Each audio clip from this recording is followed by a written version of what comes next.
Hello, everyone, and welcome to Soft Stories. I'm Stratton, and this is Pepper, and today we are going to be beginning a new story. Well, as new as it can be for a channel like this, which hopes to elevate and re-recognize some older works of fiction, non-fiction, and philosophy.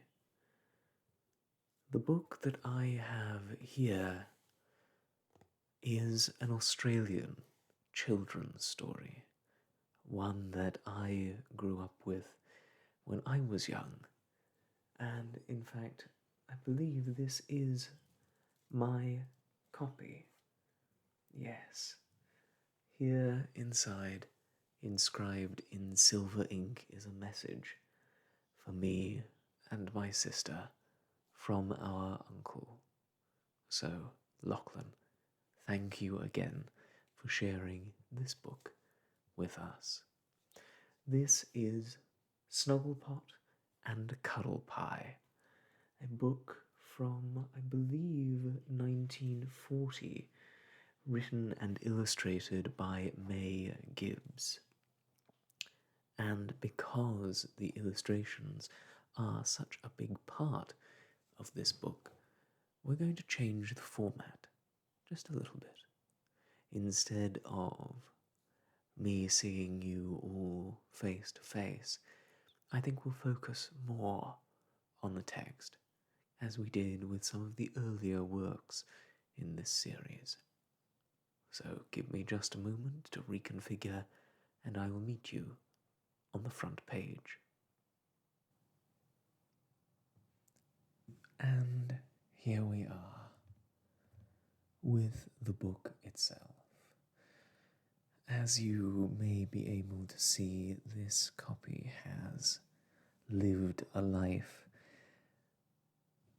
Its beaten edges and corners and marks tell a story all of their own. And I think I've mentioned it before, but that is one of the reasons why I love books in their physical form so much. The objects themselves tell the story of their past lives. As we open, we can see that inscription that I had mentioned before. Dear Cecily and Stratton. Cecily is my sister. Merry Christmas, 1998. Hope you enjoy it as much as we did. My mother tells stories about these books and how she and her siblings, Gabby and Lachlan, and her sister Raina, read them as a child together. So it is nice that some books, like this and the other Australian children's classic that we have read together already, The Magic Pudding, become family traditions. I know that other families have similar stories about books like The Velveteen Rabbit, another great classic. So this is the first of the illustrations that dot this book. There are many of them, and they are all beautiful, though most are in black and white. There are some that are coloured, and as you can see, it was both written and illustrated by May Gibbs.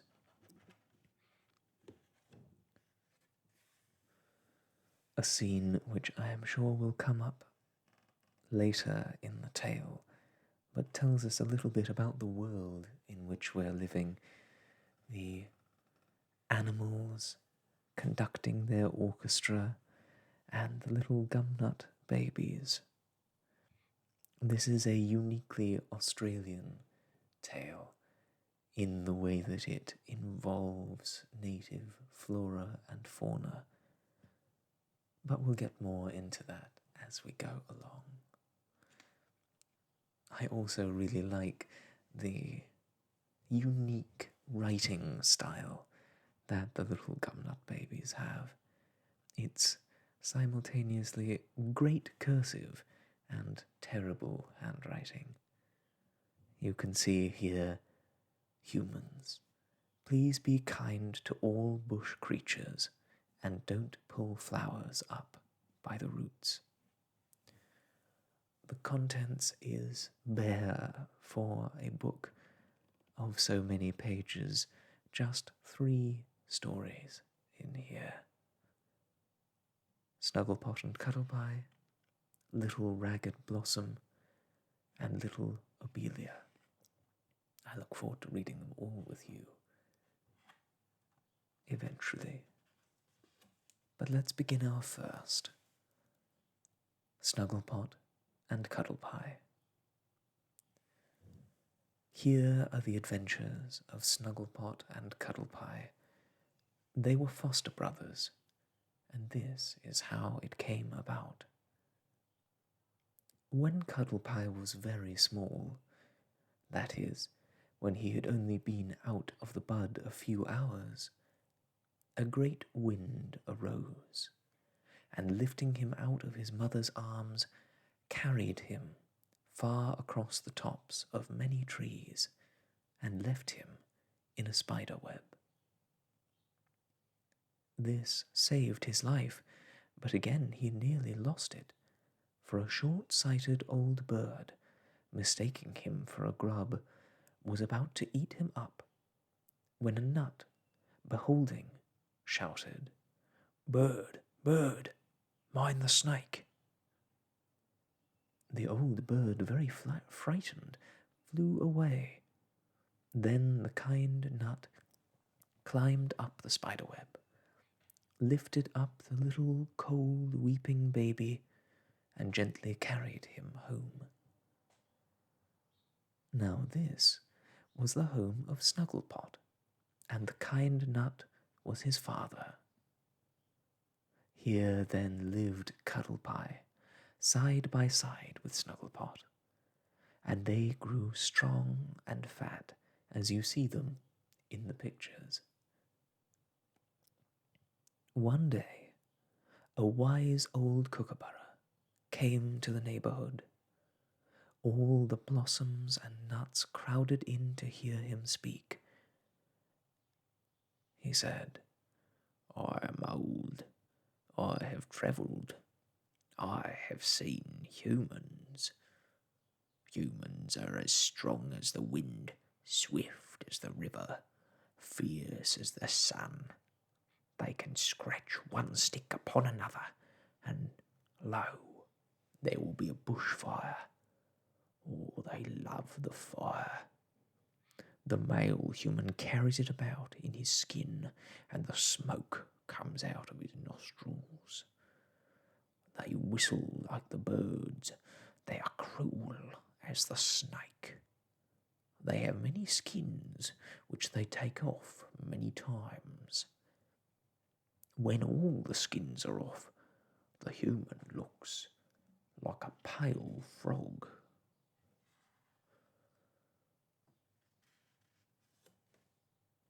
Here we have the old kookaburra telling the story to all the little gumnut babies.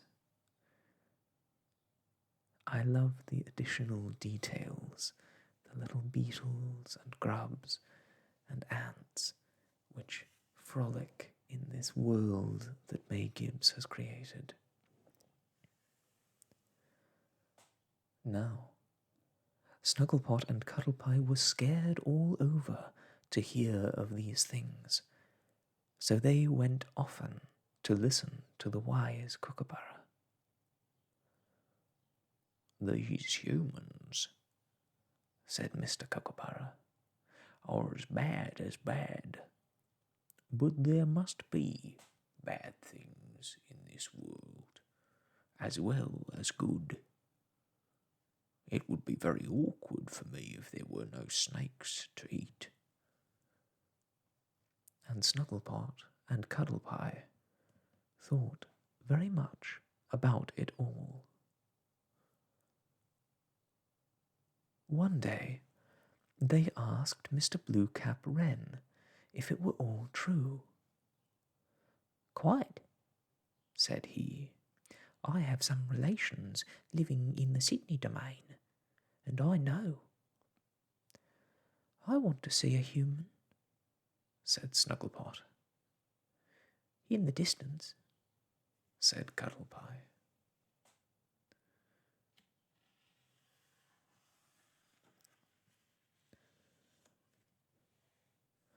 One very hot night, when the cicadas were singing so loudly that Snugglepot couldn't hear his father snoring, he and Cuddlepie crept out of bed and out of the house. "Where are you going?" asked Cuddlepie. "To see the humans," said Snugglepot. "Only in the distance," pleaded Cuddlepie. Then they began their journey. When they had walked a long way, Snugglepot said, "It's nearly day. Let us pretend to be birds, so that no one will know us." "Yes," said Cuddlepie, "but we can't fly." They found an old nest, and took the feathers from it, and dressed themselves in them. When the sun rose, they were far from home. In the little home, the kind father and mother and baby, who we can see here in this drawing of the constructed home of Snugglepot and Cuddlepie, with the woven eucalyptus leaves, all together like the nest of some little bird, and a little gumnut chimney to draw the smoke out of their home. And there is the interior, with father and mother and baby sleeping in one hammock, and Snugglepot and Cuddlepie in the other.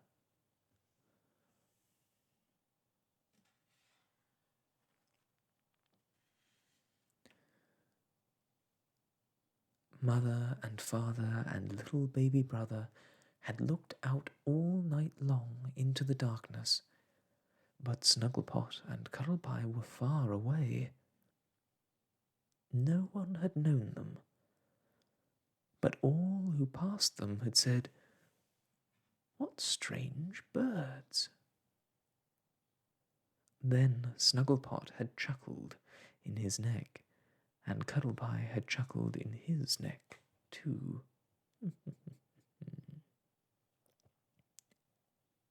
All day they walked along a busy high road. See them in the picture.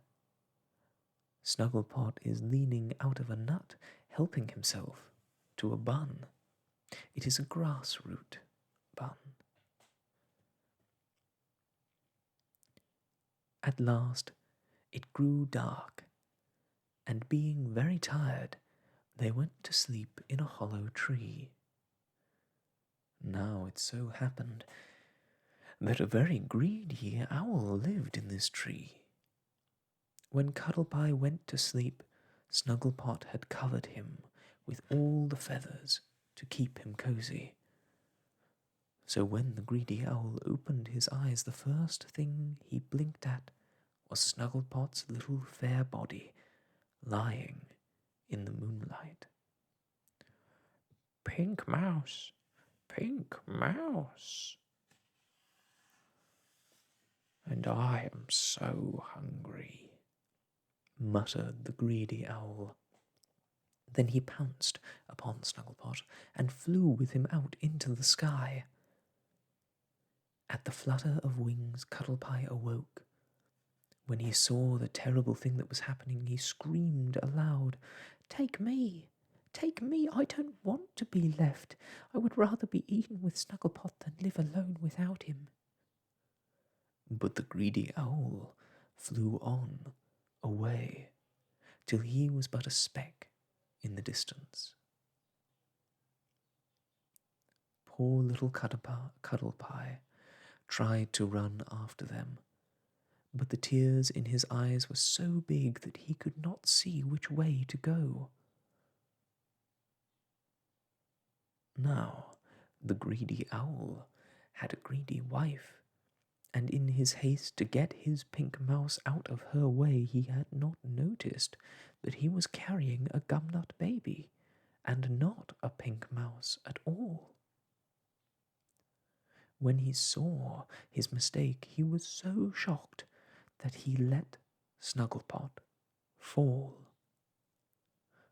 Down, down, down he tumbled, right through the window into an ant's house. A tired night nurse saw him coming, but before she could do anything, he had crashed in and killed several babies. This was a blessing for Snugglepot, but it was sadly hard on the baby ants. "I'm so sorry," said Snugglepot. "It can't be helped," said the nurse. "What will their mother say?" asked Snugglepot, brushing tears from his eyes. "She won't know," said the nurse. "We have 300 babies in the house." The nurse was a kind person. When Snugglepot had told his story, she patted his back and said, "I have a sister who works for a blossom lady near here. They will help you." She pointed the way to Snugglepot, and he soon found the house. It was now early morning, and the blossom was taking her bath, but when the nurse's sister gave her Snugglepot's message, she hastily dressed and came to see him. While they were talking, a bird flew in with the news that a poor little gumnut baby was down in the road, weeping and crying out in great distress. "It's my brother," cried Snugglepot. "Then come," said the bird. "Get on my back." And she flew with him straight to where poor little Cuddlepie was wandering. When he saw Snugglepot, Cuddlepie ran into his arms and held him so tightly about the neck that Snugglepot was nearly choked. Snugglepot did not like kissing in public, so he said, "We must thank kind Mrs. Bird." "Fantail is my name," said she. "Mrs. Fantail," said Snugglepot, "can we do anything to please you, ma'am?" Mrs. Fantail was rather a gadabout, so she said, "Yes, I'd be so obliged if you'd step up and mind my eggs for me while I pay some calls." Snugglepot and Cuddlepie were glad to be of use. They climbed up into her nest, and she went off gaily. She was a long time away. "I think," said Snugglepot, "these eggs are getting cold."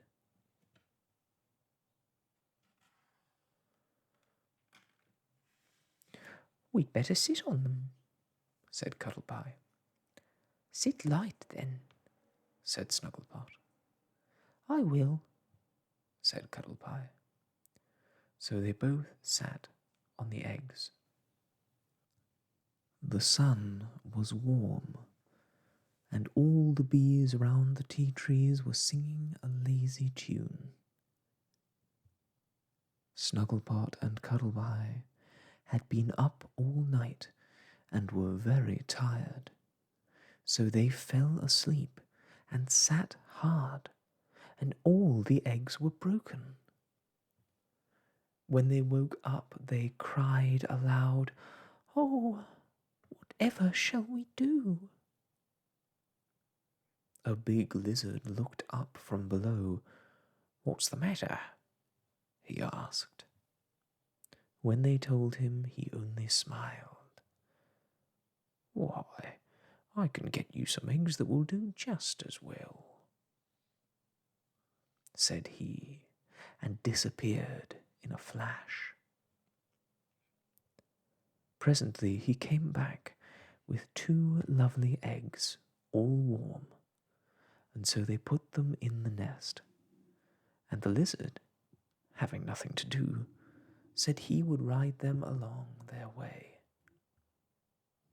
They chatted as they went, and became very good friends.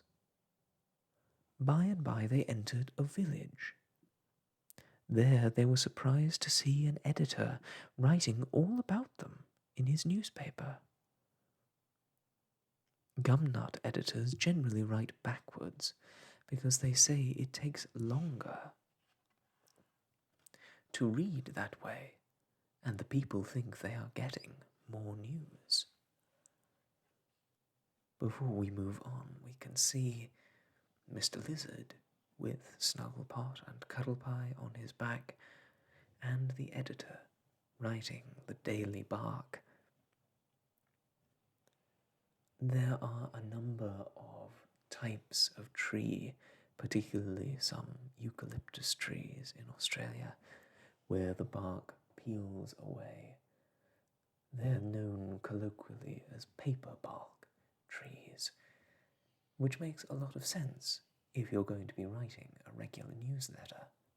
You can just peel away the top layer and start again with the next article. And there we can see the 2 exquisitely done portraits of the boys who were lost. It's no wonder they recognize themselves.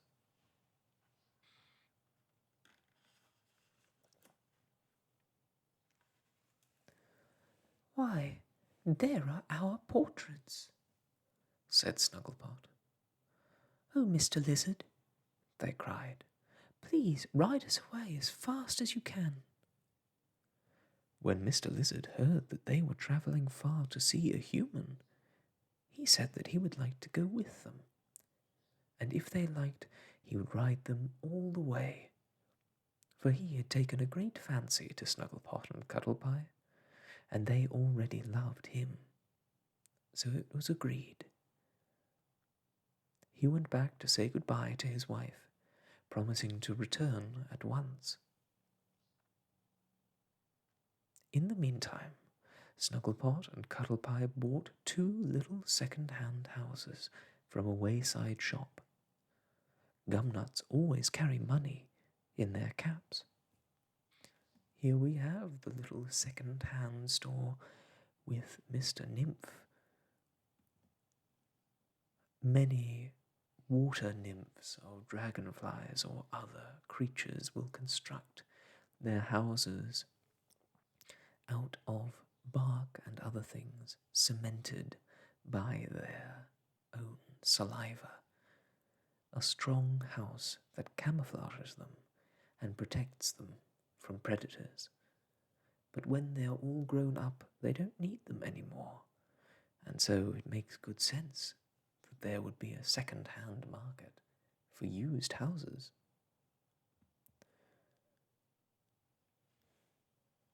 "They will be warm to sleep in.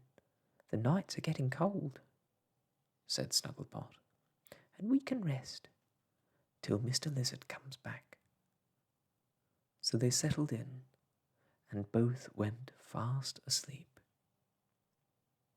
In the middle of the night a spotted cat came, sniffing at their houses.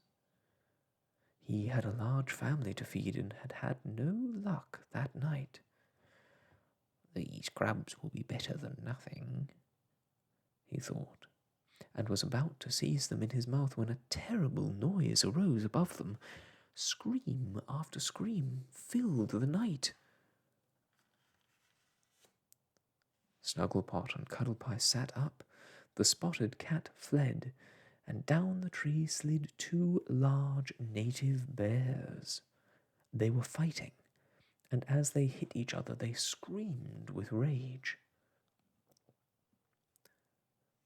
Snugglepot and Cuddlepie were very scared as the big bears fought over them. Then a huge foot kicked them over, and they rolled down the tree to the ground. The grass was so soft and thick where they fell, and their little houses so snug, that they were not in the least hurt, only very, very frightened. They lay quite still till daybreak, and then, seeing a crowd of nuts and blossoms, they crawled out of their camps and went to ask questions. Everyone was talking of the horrible affair in the night. My friends, if you have never heard the sound of koalas fighting, it is a intense and mystifying sound. They roar or bark more than anything else, and to hear them calling back and forward can be quite scary. I'm not surprised our little gumnut friends were so frightened. Here we have the scene from earlier where the Blossom was taking her bath before being informed by the nurse's sister that there were visitors. Ah, I see we are about to encounter something called the pageant. I mentioned it earlier, but I love the way that May Gibbs draws ants. They seem to be more like dogs in this world, don't they? Always travelling around with people and carrying out little tasks.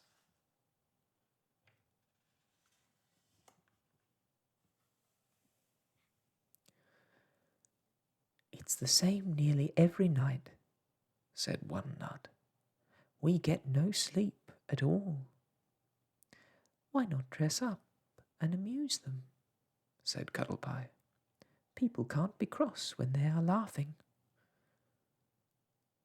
The nuts and blossoms were delighted with the idea, and everybody set about preparing their dresses.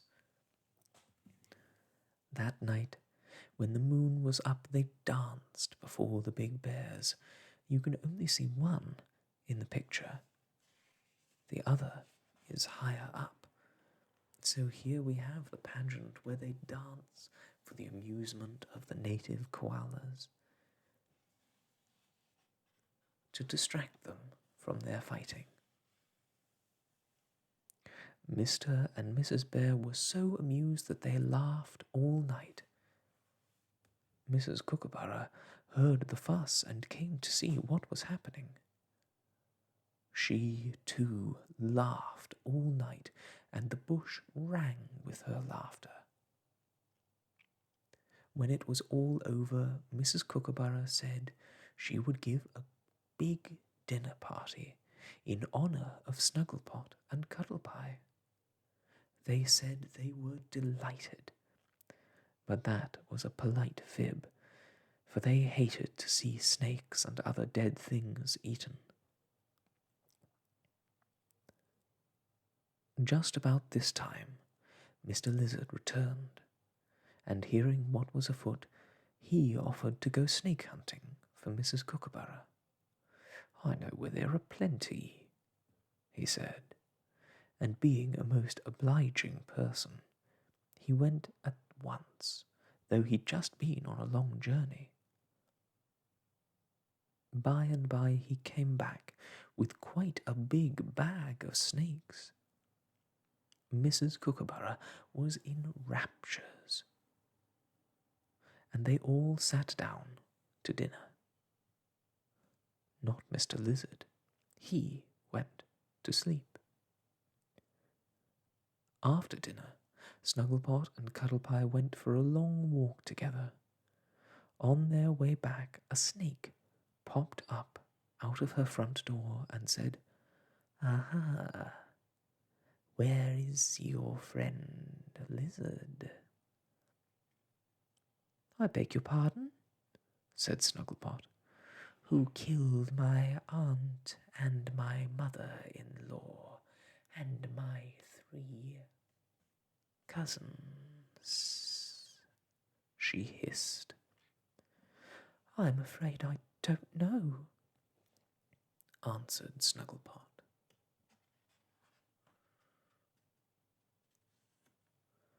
"And who sat by while they were eaten?" she hissed. "Oh, excuse me," interrupted Cuddlepie. There's something on your lip." "Only my breakfast," said Mrs. Snake. "Poor Mrs. Snake," said Cuddlepie. "Can't you afford anything but grass for your breakfast?" "I have birds for breakfast," said Mrs. Snake with dignity, "every morning."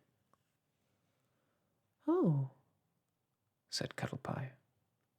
"You eat birds, so birds eat you." Mrs. Snake was furious. She went green with anger and spat at them. "My next meal," she hissed, "will be boiled lizard." Then she drew in her wicked head and disappeared. Snugglepot and Cuddlepie hurried to where they had left their friend asleep. He was gone. They called, but no answer came. They shouted. Still no answer. "The snake has got him," said Snugglepot. "And he may be dead," said Cuddlepie. "And being boiled," said Snugglepot. "Our dear kind lizard. What shall we do?"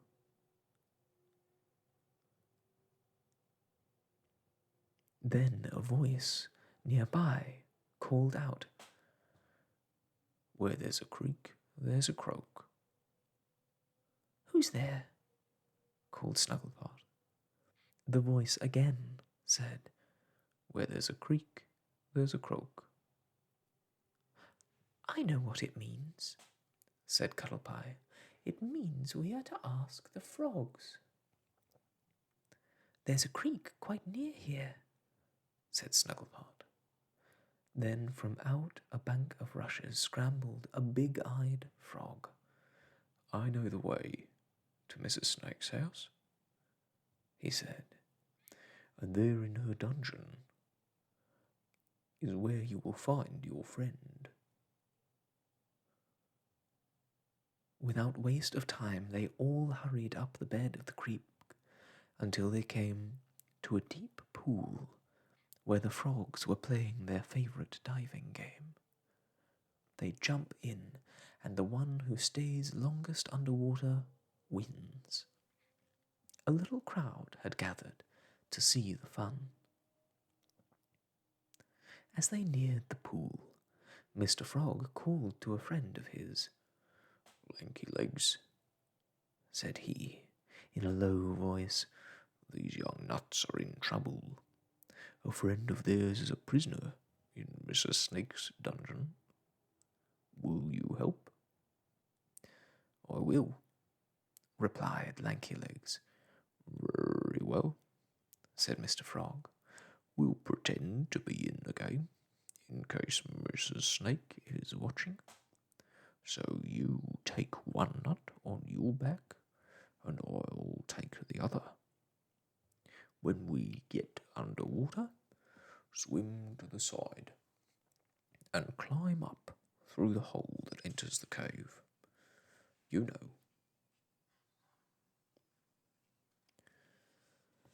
"I do," said Lanky Legs. Then they mounted the high diving rock, and Cuddlepie felt very nervous. Snugglepot whispered to him, "Hold it tight and hold your breath." and gave his hand a squeeze. It was very exciting. Snugglepot went first, then Cuddlepie saw his turn had come. He shut his eyes and held tight. The frog leapt from the rock. Splash! He felt the cold water close over him. He felt the quick movement of legs and body as lanky legs swam deep under the water. Then he felt himself rushing upwards, and just when his breath was all gone, they bobbed up on the surface of the water like a cork. Cuddlepie opened his eyes. They were in a big cave. Snugglepot and Mr. Frog had already landed. When they had shaken off the water and recovered their breath, Mr. Frog had led the way along a dark passage. Presently they came to a large opening into another cave, and looking down they saw a sad sight. There, all bound hand and foot, limp and unconscious, with a heavy stone on his head, lay poor old Mr. Lizard. As they looked, Lanky Legs turned pale and said he must hurry back, as his wife was ill. Mr. Frog was made of different stuff. He went down into the dungeon with Snugglepot. Cuddlepie was left to keep watch.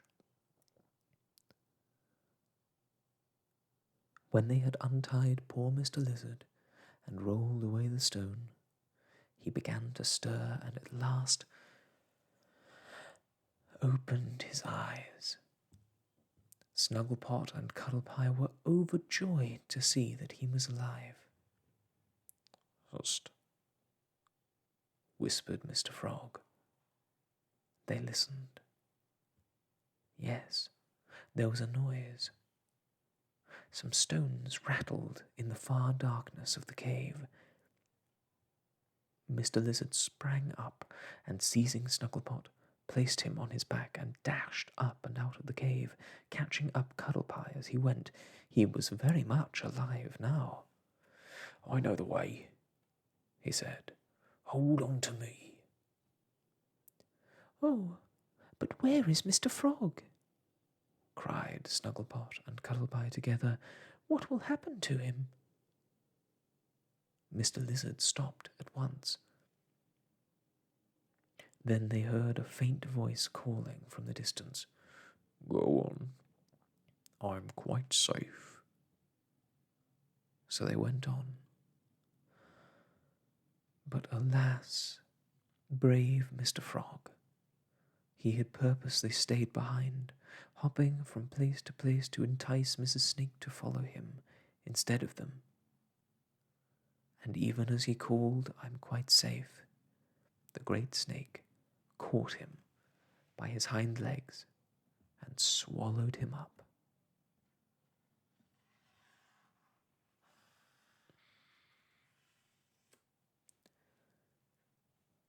After travelling a very long way through winding passages, they came out into a pretty place, all hung in green, with warm sunlight shining through.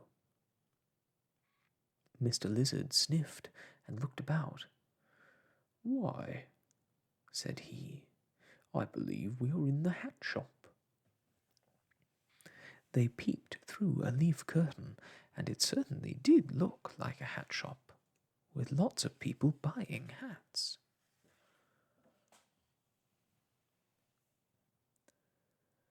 You can see all of the lovely little gumnut caps and the blossoms growing from them, worn by the patrons of the hat shop, and the reflecting pool in which they can try on the hats and see whether they fit and are to their liking in style.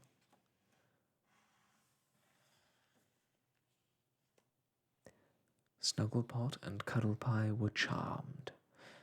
"Let us buy 2 hats for the frogs who helped us," said Cuddlepie. They can give them to their wives. Good idea, agreed Snugglepot. So they went in and bought the 2 biggest hats in the shop. You can't see them in the picture. They are in another part of the shop.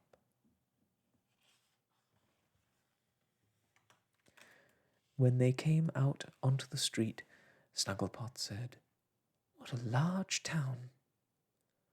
"It is," said Mr. Lizard. "Would you like to look round while I go back with the hats?" "Yes, please," they both answered. "That will be jolly." "I won't be long," said Mr. Lizard, and he hurried away. Snugglepot and Cuddlepie looked about. Such a lot of houses and people and streets. It was very bewildering. "Why, there's a cab stand," cried Snugglepot. "Let's take a cab and drive around." So they ran to the nearest cab. It had a little baby and looked kind. Cuddlepie went inside, as he was smaller than Snugglepot, who hung on behind because there was only room for one inside.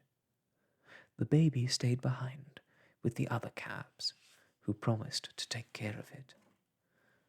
And here we can see the little baby Joey at the cab stand with all of the gumnuts getting ready to accept their fares and hop people around town. It was a splendid ride. Snugglepot had hard work to hold on, but he was enjoying himself thoroughly.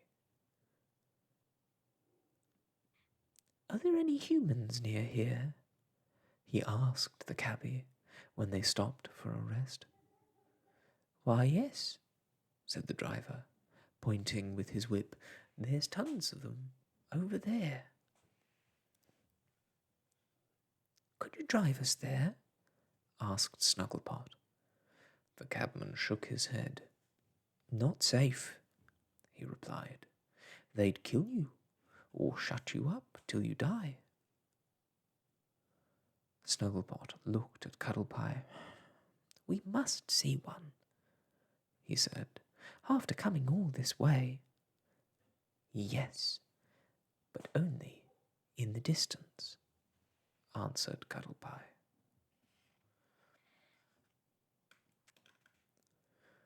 "Well," said the cabman, scratching his cap, "you'd better have a good time first. Have you seen the White City?" "No," they answered. "You'd like that," said the cabman. They got aboard the cab again and drove on. Snugglepot and Cuddlepie were simply in love with the White City.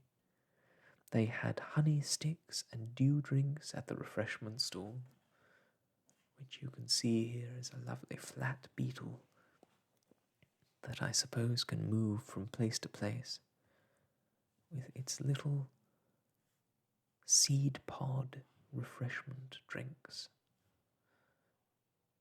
and honey sticks.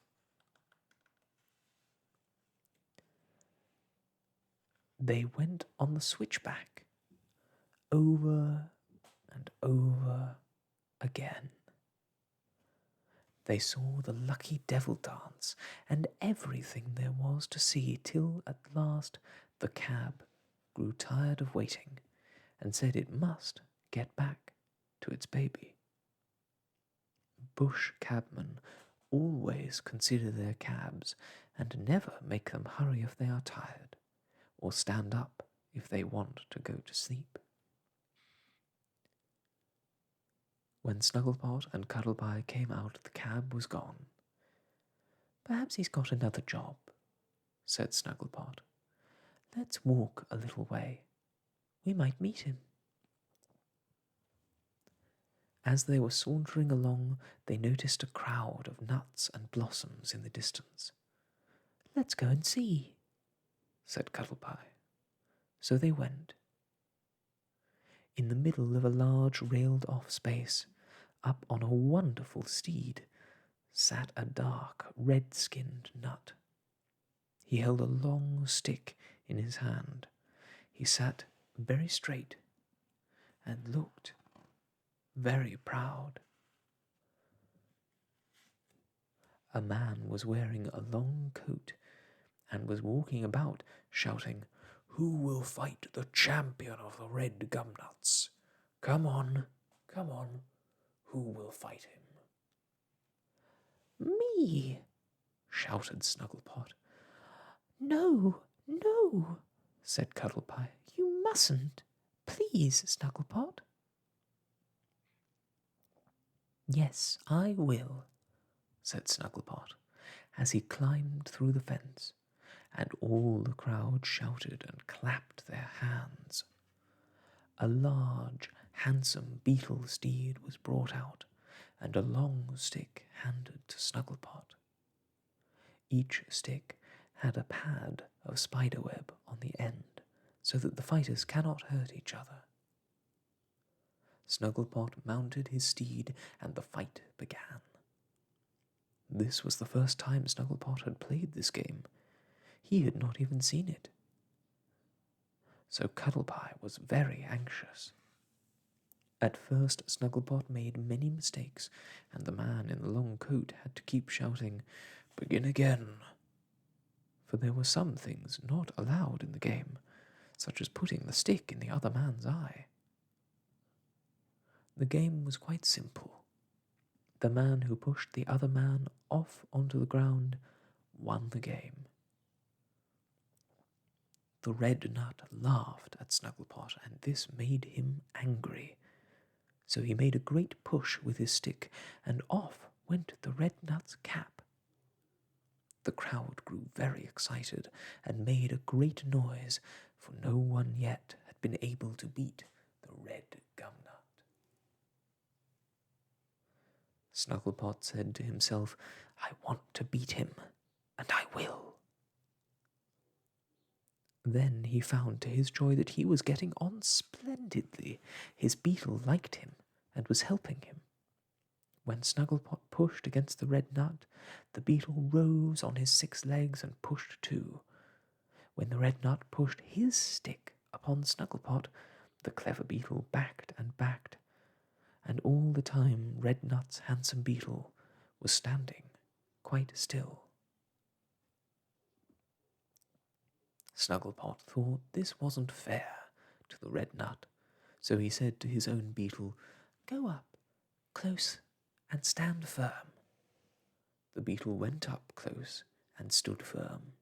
Then Snugglepot gave a great shout and a great push, and off went the red nut plump onto the ground. The red nut picked himself up and shook hands with Snugglepot, and the nuts and blossoms crowded round him, saying, "Oh, how strong he was." And then, in the middle of it all, a strange thing happened. Someone pushed through the crowd, weeping bitterly. It was Mrs. Fantail, and close beside her came 2 large baby lizards. "Oh," she cried, when she saw Snugglepot, "see what hatched out of the eggs you nursed for me. Oh, they won't leave me. They will hold onto my wings. I can't fly. I am so miserable." "Snugglepot," said Cuddlepie, "we'd better tell about—" "What?" said all the crowd who were listening. "Please go away," said Cuddlepie. "It's only Mrs. Fantail who ought to hear."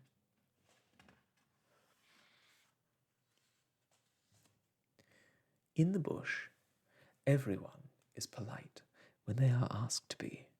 So all the nuts and blossoms and the red nut went away at once. Then Snugglepot and Cuddlepie told Mrs. Fantail about the broken eggs, and how kind Mr. Lizard had been. Poor Mrs. Fantail simply screamed when she heard, but when Snugglepot said he would ask Mr. Lizard to take the young ones back to their own home, she stopped crying. Then both the young lizards began to howl.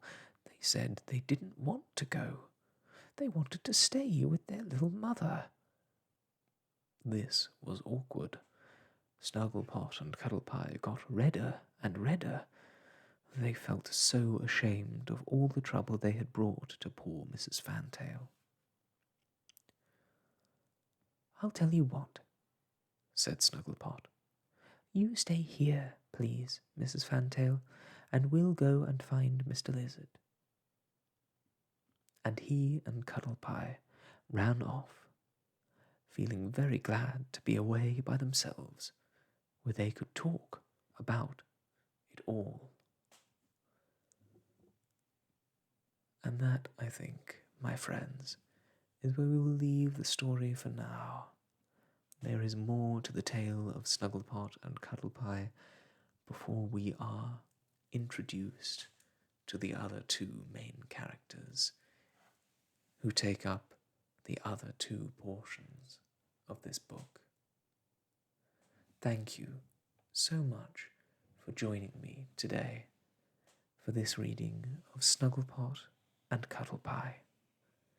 I hope you have enjoyed this look back into my childhood